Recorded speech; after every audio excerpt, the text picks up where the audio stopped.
जी की तरफ रुख कर लेते हैं। मनीष जी, क्योंकि ड्राफ्ट लिस्ट आ चुकी है और उससे पहले सियासी तापमान जो है वो भी सूबे का हाई हो रखा है, क्या कहेंगे आप? हालांकि अभी समय है, अभी 1-1.5 महीना अभी और चलेगा, क्या आप कहेंगे जी?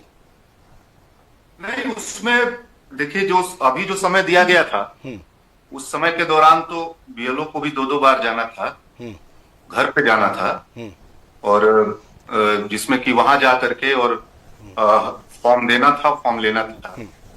उसके बावजूद भी बड़े पैमाने पर ये कहा जा रहा है कि चुनाव आयोग ने कहा है कि 18 से 20% फॉर्म लौटे ही नहीं है। जुड़ गया हूं मैं। ये कह रहे हैं जी सर, आप देखिएगा कि करता हूँ 1 करोड़ लोगों को 1 करोड़ लोग ऐसे हैं उसमें जो 12 लाख में भी हैं, अंदर है, 12 लाख के अंदर है। उसमें भी आप देखेंगे कि 1 करोड़ लोगों को नोटिस गई है, मतलब उनके ऊपर सवाल किया गया है, उनकी मैपिंग नहीं हो पाई ऐसे लोगों को।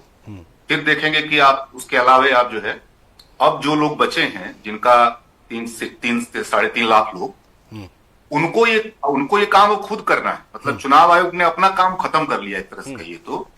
मैंने चुनाव आयोग ने एक तरह से ये जो कहा जा रहा है कि 1 महीना समय तो है, आप अपना करिए, ये कभी नहीं कहा जाता था आमतौर पे। चुनाव आयोग तो अंतिम समय तक जो है घर घर जा करके किसी भी हालत में कोई वोटर छूटे नहीं, इसके लिए पूरा अभियान चलाया जाता था, ब्रांड एम्बेसडर बनाए जाते थे। उस पूरी प्रक्रिया को तो एसआईआर के जरिए पलट दिया गया।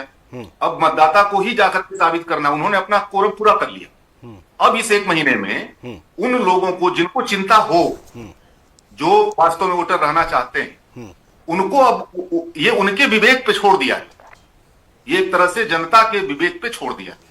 मतलब सरकार की जिम्मेदारी आज से ही खत्म, बिल्कुल, चुनाव आयोग की जिम्मेदारी आज से खत्म। ये अपने आप में ये मैं समझता हूं कि एक संवैधानिक क्राइम है। संविधान की जो दिशा है चुनाव आयोग को लेकर के कि वो हर हालत में एक भी वोटर छूटने न पावे, इसका उस अपना सर्वोत्तम प्रयास करे, उसके लिए जबरदस्त अभियान चलाए। ये भारत है, अमेरिका नहीं। अमेरिका में वोटरों के ऊपर ही ये जिम्मेदारी है, जो अभी 1 महीने में यहाँ के वोटरों को भी करना होगा। ऑल टाइम वहां वोटरों की ही जिम्मेदारी है कि वो जाकर के चुनाव आयोग के पास अपने को वोटर बनाना है तो जाके दर्ज करें।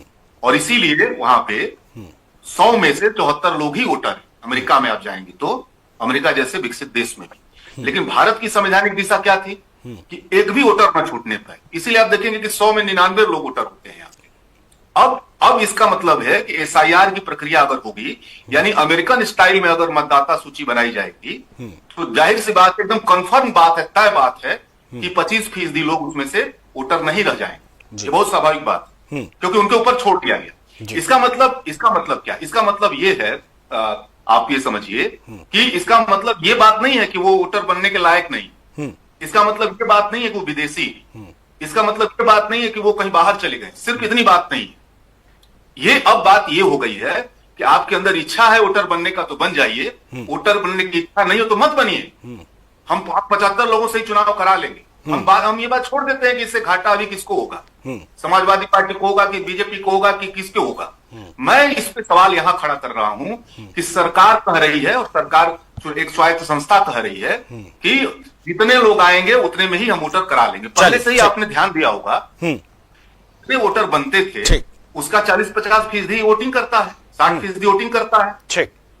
अभी आपके सामने चैलेंज ये था कि इस वोटिंग प्रतिशत को कैसे 80 और 90 ले जाया जाए। अभी तो आपके सामने चैलेंज ये था, बिल्कुल, कि देश में लोकतंत्र को लेकर के जनता में चिंता अगर कम हो रही है, सरकार बनाने बिगाड़ने में अगर जनता ठीक से भाग नहीं ले रही है, तो इसका मतलब उसकी उदासी ये बतलाती है कि भारत का लोकतंत्र कमजोर हो रहा है। चलिए ठीक है, इस पर